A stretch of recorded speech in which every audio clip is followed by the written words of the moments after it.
Concern. তো India যেহেতু concern, আমরাও কিন্তু ইন্ডিয়ার মুসলমানদের জন্য কনসার্ন। তোমরা এসে আমাদের এখানে বলতেছো আমরা মাইনরিটির জন্য উদ্বিগ্ন, তা আমরাও ভারতে গিয়ে বলবো যে তোমাদের মাইনরিটি যেখানে আছে তাদের রিপ্রেশন জন্য আমরাও উদ্বিগ্ন। ভারত সরাসরি দুদফায় বাংলাদেশের অর্থাৎ আমাদের মাতৃভূমির উপর আক্রমণ চালালেও ব্যাপকভাবে পরাজিত হয়ে অবশেষে তাদের নিহত অনেক সৈনিকের লাশ রেখেই পালিয়েছে। আর সেই সময় এই ভারত বাংলাদেশ সীমান্ত সংঘর্ষের নেতৃত্ব দিয়েছিলেন এক বীর সেনা। দর্শক, বাংলা ভিশনের দেশের কথা অনুষ্ঠানের আজকের অতিথি ভারতীয় আতঙ্ক সেই বীর, তৎকালীন বিডিআরের মহাপরিচালক মেজর জেনারেল আলম ফজলুর রহমান। আলম ফজলুর রহমান, আপনাকে স্বাগত জানাচ্ছি আমাদের আজকের আয়োজনে। কেমন আছেন আপনি? ভালো আছি। অনুষ্ঠানের শুরুতে বলেছি ভারতীয় সরাসরি আক্রমণ এবং পরাজয়ের কথা। বিশেষ করে 2001 সালে সিলেটের পদুয়া এবং কুড়িগ্রামের বড়ইবাড়িতে তাদের যে সরাসরি আক্রমণ ছিল, সেই আক্রমণ আপনারা কিভাবে মোকাবেলা করেছিলেন?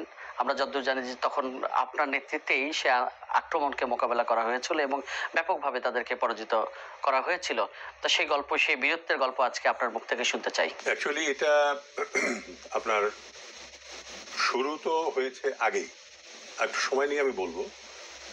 যেমন বর্ডার কিলিং, এরা তো প্রত্যেক দিনেই প্রায় একজন করে মানুষ বর্ডারে মেরে ফেলে, এটা চলছিল।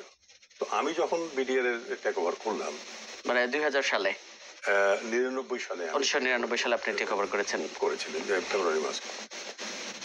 তো করার পরে আমি যখন দেখলাম যে প্রোটেস্ট করার পরেও কিছু যে এটা থামছে না, তো তখন আমি আমার যে সেক্টর কমান্ডাররা ছিল, কনফারেন্স তো হয়, তো আমি বলে দিলাম যে যদি বাংলাদেশের একটা বাংলাদেশিকে যদি তারা হত্যা করে বিএসএফ, তাহলে আমি 3টা বিএসএফ এর ডেড বডি চাই, এবং যে ক্যাম্পের বিএসএফ মেরেছে আমাদের বাংলাদেশিকে সেই ক্যাম্পের বিএসএফ এর ডেড বডি হতে হবে। কারণ ওরা তো ইনোসেন্ট, এরা সে অপরাধ করেনি, এবং যতদিন এটা না হবে ততদিন পর্যন্ত কমান্ডিং অফিসার যে ওই এলাকার, সে ক্যাম্পে গিয়ে ঘুমাবে। মানে সরাসরি ক্যাম্পে গিয়ে ঘুমাতে হবে, ক্যাম্পে গিয়ে ঘুমাতে হবে, এবং ওই 3টে ডেড বডি আমাকে দেখাতে হবে যে yes we have shot down 3 BSF. এটা যখন হলো তখন কিন্তু খুব হিউম্যান ক্রাই শুরু হলো চারিদিকে, এটা কি ব্যাপার, ডিজিবি দিয়ে এই কথা বলছেন। অ্যান্ড ওই সময় শেখ হাসিনা কিন্তু ক্ষমতায়, তারই সরকার। তো তারপর তো যাই হোক কমে আসলো, কমে মানে একেবারেই কমে গেল আর কি।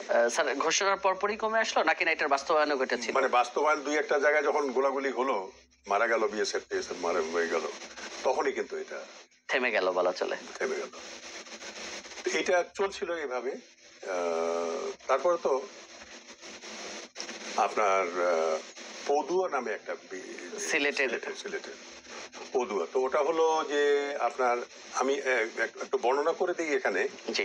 যে মনে করেন এটা জিরো লাইন, এইখানে পিলারটা আছে, জিরো লাইন এটা, এইখানে পিলারটা আছে, জি, ওইদিকে ইন্ডিয়া, এইদিকে বাংলাদেশ।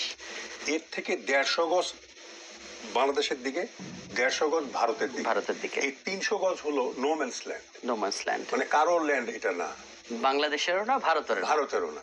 তো এখানে আমাদের লোক আবাদ করে, জি, ভারতের লোকও আবাদ করে। তো কাঁটাতারের বেড়া দিয়েছে ওরা, কিন্তু ওই 150 গজ ওই দিকে, এই পাশে 150 গজ ভারতের দিকে, জি। তো এখানে তো মানে আপনার অনেক সময় হয় কি যে এটা গরু, আপনার এটা কৃষকের সবচেয়ে বড় সম্পদ হলো তার গরু। যদিও এখন গরুর একটু কমে গেছে, পাওয়ার টিলার এসছে, তো গরুর আগে তো ওই গরুটাই ছিল তার সবচেয়ে বড় সম্পদ, গাই আছে, গরু দুধ বিক্রি করে। এটা ঘাস খেতে খেতে ওই 300 গজ, তো সে তো আর ওটা বোঝে না যে কোনটা জিরো লাইনের কোনটা কি, গরু তো এত কিছু বোঝার কথাও না। তো এই যখন আমাদের লোক গিয়ে ওই গরুটাকে আনতে যায় ওই 150 গজে, এটা কিন্তু নো ম্যানস ল্যান্ড, 300 গজ ওদের দিকে, 150 আমাদের দিকে, তখনই ওরা গুলি করে। স্যার, তাহলে তো এটা তো একদম অমানবিক, একটা অমানবিক। তারপরে হয়েছে কি, আপনার ওই যে হেলোজেন লাইট লাগাইছে ওই কাঁটাতারের বেড়ার উপরে, হেলোজেন লাইটগুলো দিয়েছে আমাদের দিকে। তো আমাদের দিকে দেওয়াতে প্রায় 1 কিলোমিটার, ওই ওখান থেকে নিয়ে কাঁটাতারের বেড়া থেকে নিয়ে বাংলাদেশের ভিতরে 1 কিলোমিটার উজ্জ্বল হয়ে থাকে রাত্রে, পোকা এসে ধান সব নষ্ট করে ফেলে। এগুলো জিনিস আমরা তাদের কাছে উত্থাপন করলাম যে তোমরা হেলোজেন লাইট ঘুরিয়ে দাও, তোমাদের দিকে নাও, যদি আমাদের কোনো লোক তোমাদের দিকে যায় ভালো, তোদের দেখতে পাবো তোমরা, তো তোমার দিকে অন্ধকার রেখেছো, আমাদের দিকে আলোকিত করেছো, এটা তো ঠিক না। তো যাই হোক, এটা নিয়ে তখন কথা হচ্ছিল। তো ওই প্রায় 45 গজ পর পর বা 75 গজ পর পর ওদের একটা করে গেট থাকে, গেট। তো ওই মেরে ওই গেটে খুলে আপনার ওই ডেড বডি নিয়ে চলে যায় ওপারে। মানে ওরা মারছে এবং ডেড বডি নিয়ে আবার ওদের অংশে প্রবেশ করছে। নিয়ে যায়, ঘোষণা করে দেয় তো গরু চুরি করতে এসেছিল, আমাদেরকে আক্রমণ করেছে, এই সেই অমুক লেথাল ওয়েপন দিয়ে। কিন্তু আসলে এগুলো মিথ্যা, সব মিথ্যা। আমরা যখন বলি ভাই লেথাল ওয়েপন আমাদেরকে দেখাও, যেমন গতবারে ডিজি বিএসএফ এসে বললো যে দাও দিয়ে আক্রমণ করতে, আমিও লিখেছিলাম আমার ফেসবুকে যে দাও তো ভাই 1.5 ফিট লম্বা, একটা 1.5 ফিট লম্বা অস্ত্র নিয়ে যদি একটা মানুষের কাছে আক্রমণ করতে যায় তো ওকে তো তার 2 ফিটের মধ্যে আসতে হবে। হ্যাঁ, ইজ ইট পসিবল দ্যাট একটা বাংলাদেশের স্মাগলার একটা দাও নিয়ে 1.5 ফিটের মধ্যে গিয়ে বিএসএফ এর উপর আক্রমণ করতেছে? এগুলো হলো দে লাই, মিথ্যা কথা বলে। Whole nation is a liar, এদের কোনো ইথিক্স নেই। তো এখন হলো কি,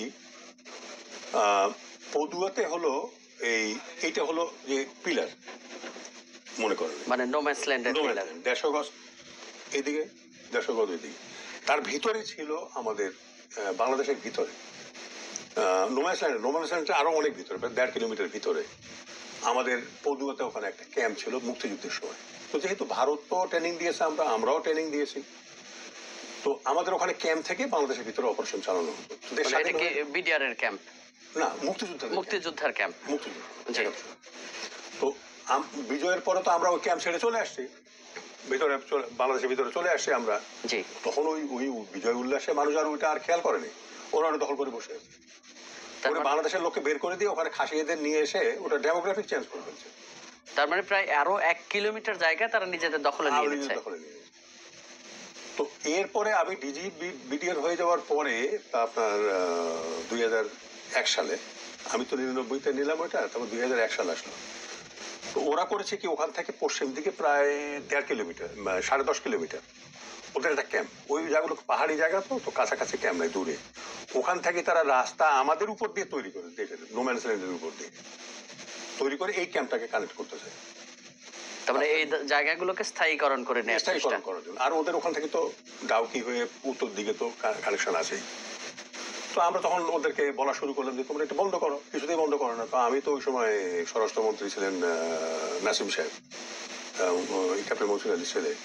তো আমরা মেসেজ দেওয়া শুরু করলাম, আমরা ফর্মালি মেসেজ দিচ্ছি, সিট্রাই বলে ওটাকে, সিচুয়েশন রিপোর্ট। তো কিছুতেই বন্ধ হয় না।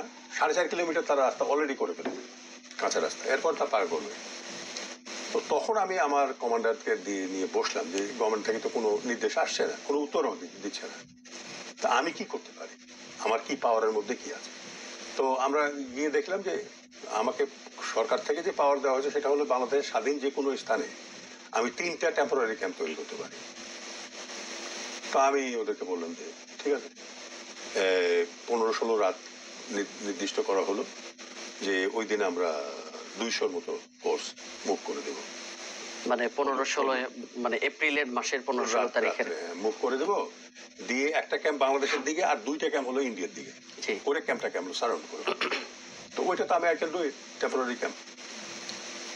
তারপর তো মুভ করে দিয়েছি। মুভ করে দেওয়ার পরে ওরা 6টা ফায়ার করেছে, বিএসএফ 6টা ফায়ার করার পরে, মানে ক্যাম্প প্রতিষ্ঠা হওয়ার পরপরই ওরা ফায়ার করে, হ্যাঁ, মানে শুরু করেছে। আমাদের একটা রাউন্ডও ফায়ার করে সারাউন্ড করার পরে তাদেরকে বলা হয়েছে সারেন্ডার। ও সারেন্ডার করে গেছে প্রায় 70 জনের মতো।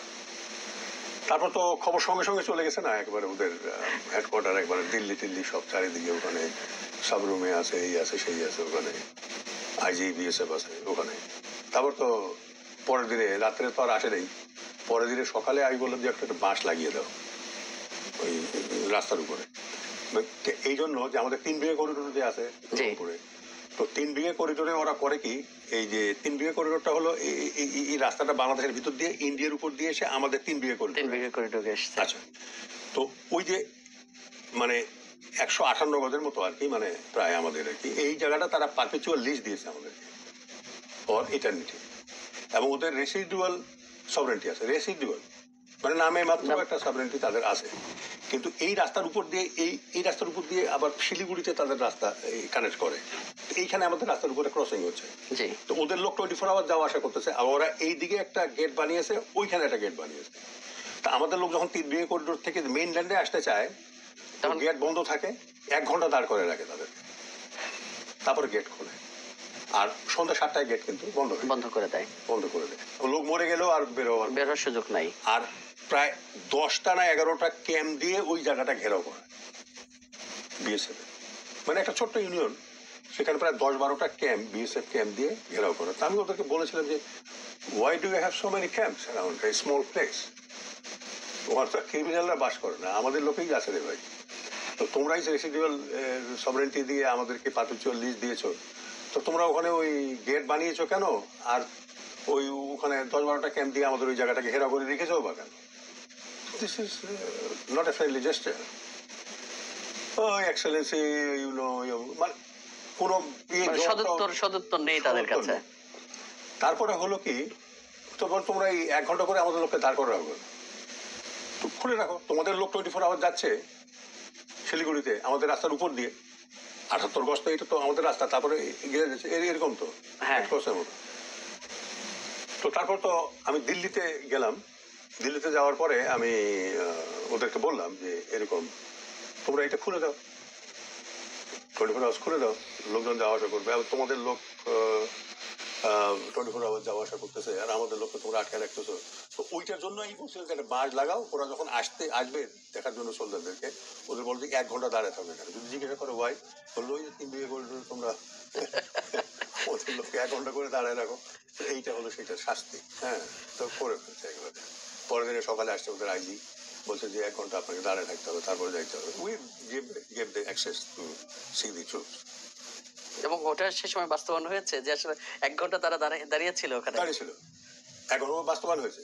আচ্ছা, বাস্তবায়ন হয়েছে। তারপর তো যাই হোক, আমাদের ওই পরের দিনে নেগোসিয়েশন শুরু হলো। আমাদের সেক্টর কমান্ডার ছিল আসিফ, কর্নেল আসিফ। উনি ডাউকিতে গেলেন। ওখানে আপনার মেঘালয়ের যে ডাউকি যেতে, ওখানে গিয়ে নেগোসিয়েশন হচ্ছে যে ট্রুপস গুলো কি করে উইথড্র করবে। আমরা তো দখল করে নিয়েছি ওইটা। ট্রুপস উইথড্রনের জন্য নেগোসিয়েশন হচ্ছে, কথাবার্তা হচ্ছে, ডকুমেন্ট দেখা হচ্ছে। তো 16 তারিখ, 17 তারিখ, 18 তারিখে হঠাৎ সকালবেলা আমি খবর পাচ্ছি 4টার দিকে যে ওখানে আক্রমণ হয়ে গেছে, মানে বড়বাড়ি ক্যাম্পে। সেটা হচ্ছে কুড়িগ্রামের বড়বাড়ি, প্রায় 200 কিলোমিটার মতো নর্থ ওয়েস্টে। তো ওই জায়গাটা তারা সিলেক্ট করছে এই জন্য যে খুব ব্যাকওয়ার্ড জায়গা, রাস্তাঘাট নাই, যে আমাদের কানেক্টিং রোড নেই। একটা আছে কাঁচা রাস্তা। এটা কি পদুয়ার প্রতিশোধ হিসেবে ওই এলাকা দখলের চেষ্টা? ওইটাকে বার্গেনিং চিফস হিসেবে যদি ওটা দখল করতে পারে, ওখানে ক্যাম্পটা নিয়ে নিতে পারে, তাহলে এখানে তারা করবে বার্গেনিং চিফস হিসেবে বলবে তোমরা সরে যাও, তাহলে আমরাও সরে যাবো। তারপরে তো ওখানে যাই হোক, ওই ওদেরকে একটা ছেলে, মিনহাজ নামে একটা ছেলে, সে পানি দিতে যাচ্ছিল 4টার সময় ভোরে আপনার ধান খেতে, মানে স্থানীয় লোকাল একটা লোক। ও দেখছে যে ছায়ার মতো সব আসতেছে, তখন তারপর দেখছে যে বিএসএফ ওকে ধরছে, ধরে বলছে ক্যাম্প কেদারে দেখো। তো ও উল্টা দিকে দেখিয়ে দিয়ে চলে এসে ক্যাম্পে খবর দিয়েছে যে এরকম আসছে। ওই খবর আমার কাছে আসলো আর কি। তখন আমি ক্যাম্পে, তো আমাদের যোগাযোগ একবার হেডকোয়ার্টার থেকে ক্যাম্প পর্যন্ত আছে, তো পাশেই 3 বা 4 কিলোমিটার দূরে আমাদের আরেকটা ক্যাম্প আছে, ওখানে ওইটা কোম্পানি হেডকোয়ার্টার, ওখানে জেসিও থাকে একজন জুনিয়র অফিসার কমান্ডার। তো ওকে আমি বললাম যে আপনি যে কোনো প্রকারে হোক ওই ক্যাম্পে গিয়ে পৌঁছেন, কারণ ওখানে 10 জন সোলজার আছে মাত্র, আর আপনার ফায়ার করবেন না। ও যাই হোক কোনো রকম করে এসে ওখানে পৌঁছে গেছে। পৌঁছে যাওয়ার পরে এরা আলটিমেটলি ক্যাম্প খুঁজে পেয়েছে সকালের দিকে। ক্যাম্প খুঁজে পেয়ে তো গোলাগুলি শুরু। তো ওদের ধারণা ছিল যে আমাদের লোক ফায়ার ব্যাক করেনি, ওদের ধারণা ছিল যে 10 জন পালায় চলে গেছে। তো পালায় চলে গেছে, কিন্তু এরা যে ওখানে আছে এটা কিন্তু চিন্তা করেনি। আর কিছু স্থানীয় লোকজনও আবার যারা ট্রেন ছিল, আর এখন তো প্রত্যেকটা গ্রামে প্রায় 5-7 জন করে রিটায়ার্ড আর্মি সোলজার আছে, মুক্তিযোদ্ধা আছে, এরা সব গিয়ে ওখানে ক্যাম্পে কিন্তু জড়ো হয়ে গেছে। যাওয়ার পরে আমাদের এলএমজি ম্যান একজন ছিল, লাইট মেশিন গান ফায়ার, ও শহীদ হয়ে গেছে। তখন আরেকজন ওর গানটা নিয়েছে। তখন ফায়ারিং স্টার্ট হয়ে গেছে। হয়ে যাওয়ার পরে ওদের কিছু লোক ওই সময় বিএসএফ মারা গেছে।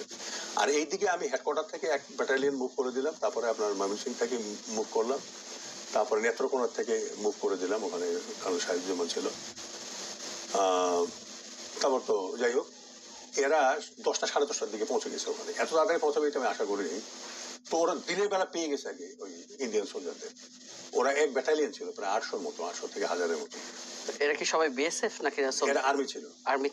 বিএসএফ অল্প ছিল। ওদের ব্ল্যাক ক্যাটও মারা গেছে ওইখানে। ব্ল্যাক ক্যাট, হ্যাঁ। আর ওটা কমান্ডার বাই ফুল কর্নেল, পুরো বুচার হয়ে গেছে। 400 করতে 400, হ্যাঁ, ওদের ওই সহ আপনার কমান্ডার সহ। তার মানে শোচনীয় একটা পরাজয় বলা, শোচনীয় পরাজয়। ডেড বডিগুলো নিয়ে চলে গেছে, বাট 18টা ডেড বডি নিয়ে যেতে পারেনি। তো আমি তখন ডিজি বিএসএফ আমাকে রিং করলো, আমি কথা বললাম যে তোমরা ফায়ার থামাও, তাহলে ডেড বডিগুলো আমরা নিয়ে আসি, কেননা এটা তো এপ্রিল মাস, গরম, ডেড বডিগুলো ডিকম্পোজ হয়ে যাচ্ছে, তাহলে ফায়ারিং হলে তো নারী বডি সব এগুলো বেড হয়ে যায় হয়।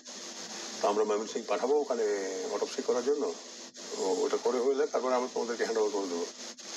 তো প্রথমে এসে বললো যে হ্যাঁ লিফটিং দি ফায়ার। যখন আমাদের লোক মাথা উঁচু করছে, ওখানে শর্ট করে একজন শহীদ হয়ে গেছে। এই ডেড বডি আনতে গিয়ে আমাদের আরো 2 জন শাহাদাত বরণ করে, প্রায় 3 জন। তারপরে এটা একটা প্রতারণা আশ্রয় তারা নিয়েছিল।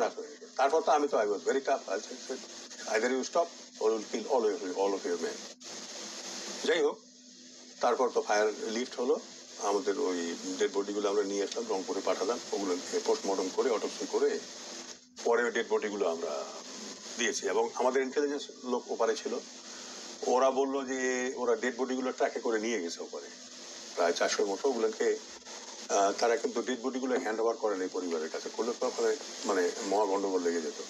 ও পুড়ে ওর ছাইগুলো, অ্যাশগুলো হ্যান্ড ওভার করেছিল আর কি। তো এইটারই ফলশ্রুতি হিসেবে তখন বিজেপি গভর্নমেন্ট যে অটল বিহারী বাজপেয়ী ছিল, ওটা ফল করে যায়, কিন্তু কংগ্রেস আসে, আবার কংগ্রেস ফল করে গিয়ে আবার বিজেপি আসে। আমাদের এখানে আমাকে তো আওয়ামী লীগ থেকে পোস্টিং করে বগুড়াতে জিওসি করলো, পরে আওয়ামী লীগের পতন হলো। তারপরে বিএনপি আমাকে বলছে যে আমরা চিফ অফ স্টাফ করবো, তাকে মূল্যায়ন করবো, তাকে প্রমোশন দেবো, এই করবো ওই করবো, আমাকে নিয়ে তো খুব ক্যাম্পেইন করলো। কিন্তু বিএনপি ক্ষমতায় এসে প্রথম যে কাজটা করেছে এটা হলো আমাকে বের করে দিয়েছে আর্মি থেকে, অকালীন বাধ্যতামূলক অবস্থা দিয়ে। আমার 4.5 বছর চাকরি ছিল। তো ইন্ডিয়া বলে দিয়েছে যে যতদিন পর্যন্ত জেনারেল ফজলুর রহমানকে বের করা না হচ্ছে, ডিজি লেভেল কনফারেন্স যেটা হয় বর্ডারে, আপনারা দেখেন, ও ভারতের আসে আমাদের যায়, ওটা হবে না। ওই 1 বছর ওটা হয়নি। পরে আমাকে অকালীন বাধ্যতামূলক অবসর দেওয়া হয় 2002 সালের 17 মার্চ। এই যে আমাকে অকালীন বাধ্যতামূলক অবসর দেওয়া হলো, এর ফল আউট কি, আউটকাম হলো বিডিএ বিদ্রোহ। বিডিআর বিদ্রোহ নিয়ে যেহেতু কথায় আসলো, এটা নিয়ে নানা রকমের গসিপ আছে। আপনি যেহেতু বিডিআর এর সাবেক মহাপরিচালক এবং ওই সময়কার খুব কাছাকাছি সময়ের মধ্যে, তা আপনার কাছে আসলে মানে কি মনে হয় যে এটা সরাসরি আমরা শুনে আসছি যে সরাসরি ভারতের ইন্ধনে অথবা ভারতীয় বাহিনী এখানে অংশ নিয়েছিল, আসলে আপনার কাছে কি মনে হয় বা কি শুনেছেন আমি আপনারা? একেবারে ক্লিয়ার যে এটাতে ভারতের ইন্ধন ছিল এবং শেখ হাসিনা জড়িত ছিলেন পার্সোনালি। তা না হলে chief of army staff prime মিনিস্টারের কাছে বসে থাকবে কেন? প্রাইম মিনিস্টারের কাছে বসে থাকার কথা না।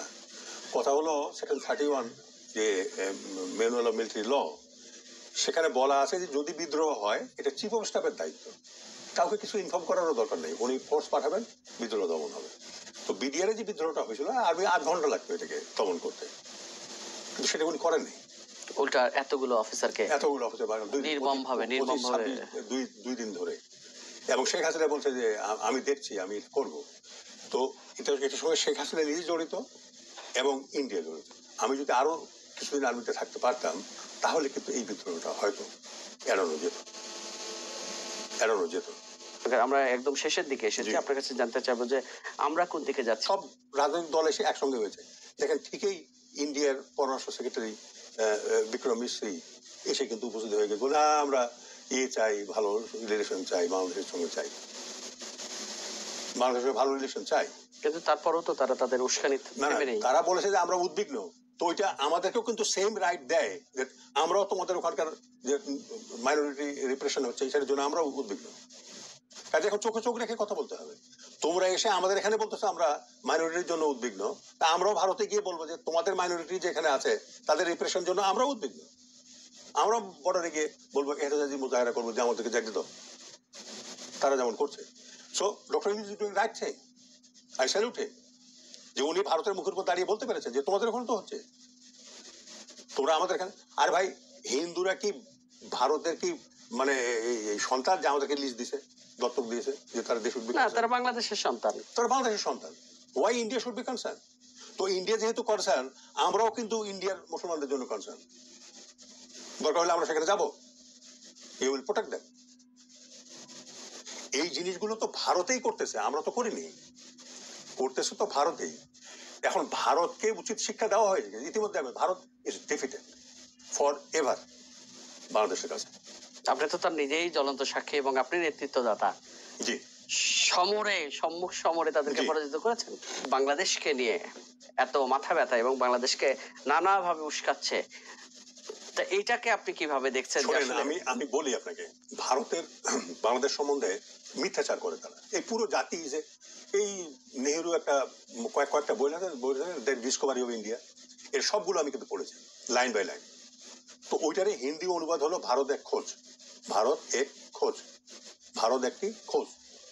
তো ভারতকে খোঁজ করে আপনি কি পাবেন জানেন? At the bottom of that conspiracy, ষড়যন্ত্র তত্ত্ব। এই ষড়যন্ত্র তত্ত্ব ছাড়া ওদের কাছে কিছু নাই। আমি বলি ভারত কেন আসলো, সেদিন আমি বলেছি এটা। ভারতের পলিটিক্যাল এরা কিন্তু চাণক্য নীতি নিয়ে চলে। যাদের সঙ্গে সীমান্ত রয়েছে, ভূমি সীমান্ত, ইন্ডিয়ার সঙ্গে বাংলাদেশের নাম আছে, অন্য দেশের কথা বাদ দিলাম, এই সাবকন্টিনেন্টে সবার আছে, কিন্তু বাংলাদেশ ইজ দ্য এক্সেপশন। এই সাবকন্টিনেন্টের প্রত্যেকটা দেশের সীমান্ত রয়েছে ভারতের সঙ্গে, চীনেরও আছে, কিন্তু চীনের সঙ্গে আমাদের সীমান্ত নেই না, কিন্তু প্রত্যেকটা দেশের আছে। পাকিস্তান, নেপাল, ভুটান, সিকিম, মিয়ানমার, চীন, কিন্তু আমাদের সীমান্ত চীনের সঙ্গে নাই। নাই, মিয়ানমারের সঙ্গে আছে, চীনের আছে মিয়ানমারের সঙ্গে। এই জন্য মিয়ানমারের বাফার হলো, বাংলাদেশের বাফার হলো Myanmar, between China and Bangladesh. So we are a middle kingdom. We are the most powerful country in between two powers. I call it middle kingdom. আমাদের সঙ্গে পেরে ওঠা সম্ভব নয়। We are a middle kingdom. বুঝতে পারছেন? তো এখন প্রশ্ন হলো যে ভারতের এই যে লাফাঝাপায় লম্বজম্ব করলো, এর সব মানে ওই যে বললাম না, ওদের চারটা নীতি হলো পলিটিক্যাল নীতি। মানে যার সঙ্গে ভূমিসীমা রয়েছে চাণক্য নীতি অনুযায়ী সে হলো তার শত্রু। সাম, দান, ভেদ, দণ্ড। এখানকার যারা শাসক থাকবে, সাম মানে সহমত করার চেষ্টা করবে বিভিন্ন ভাবে, দান দক্ষিণা দিবে। তারপরে সাম, দান, ভেদ, যদি আপনি তাও না মানেন তখন আপনার মধ্যে আর সরকার আর পাবলিকের মধ্যে ভেদ সৃষ্টি করে দেবে। তারপরে দণ্ড দিবে, আপনাকে আক্রমণ করে ক্ষতি করবে।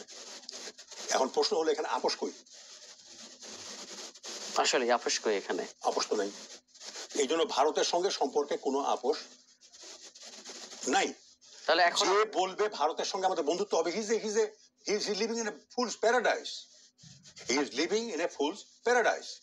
আপনি ভারতের সঙ্গে বন্ধুত্ব করতে পারেন না, বিকজ তাদের নীতি হলো সাম, দান, ভেদ, দণ্ড। এখানে কোনো আপোষ নাই। আচ্ছা, ওইটা যদি ফেল করে যায় তাহলে ওদের মিলিটারি পলিটিকও 6টা আছে নীতি: সন্ধি, বিগ্রহ, যান, আসন, দৈদিভাব, সংশ্রয়। যদি আপনি পাওয়ারফুল হন, কথা না শোনেন, চোখে চোখ রেখে কথা বলছেন, সন্ধি করবে আপনার সঙ্গে। এই দেখেন ইন্ডিয়ার ফরেন সেক্রেটারি এখানে আসছে সন্ধি করার জন্য। বুঝতে পারছেন? বিগ্রহ, ছোট ছোট সার্জিক্যাল স্ট্রাইক করবে। ও যান, কতগুলা ছোট বড় অভিযান করতে পারে, এই সীমান্তের লোক মারতেছে, এই ধরনের কিছু। আসন বা এই বড় বড় টাওয়ার তৈরি করে সীমান্তে আপনাকে অবজার্ভ করতেছে। তাহলে সন্ধি, বিগ্রহ, যান, আসন, দৈদিভাব, মুখে বলবে এক, করবে আরেক। এখন যেটা হচ্ছে সংশ্রয়। সংশ্রয়টা হলো যদি আপনার সঙ্গে কিছুতেই না পারে তখন আমেরিকার কলেজা চলবে। বলছেন আপনি? তারপরে এখন শুধু এটাই বাকি আছে তাদের, এটাই বাকি আছে। চায়নার সঙ্গে পারে না, ওই রাশিয়ার সঙ্গে চলে গেছে ওখানে। হ্যাঁ, তো কাজেই এই যে সন্ধি করতে আসছে আমাদের এখানে, তার মানে এভরিথিং ইজ গন। মানে ভারতের ম্যাঙ্গো গানিবেগ দুটোই গেছে বাংলাদেশের ব্যাপারে। Now we have defeated them without war. এই 72 লাখ টাকা টাকাতে পারবো না। এখন আমাদের যেটা করতে হবে, আমাদের ওয়ার ফুটিং নিয়ে তার সঙ্গে থাকতে হবে। আজকে এতক্ষণ আপনি খুব গুরুত্বপূর্ণ বিষয়গুলো নিয়ে আলোচনা করেছেন। এতক্ষণ সময় দেওয়ার জন্য আপনাকে অসংখ্য ধন্যবাদ। আপনাকে অনেক ধন্যবাদ।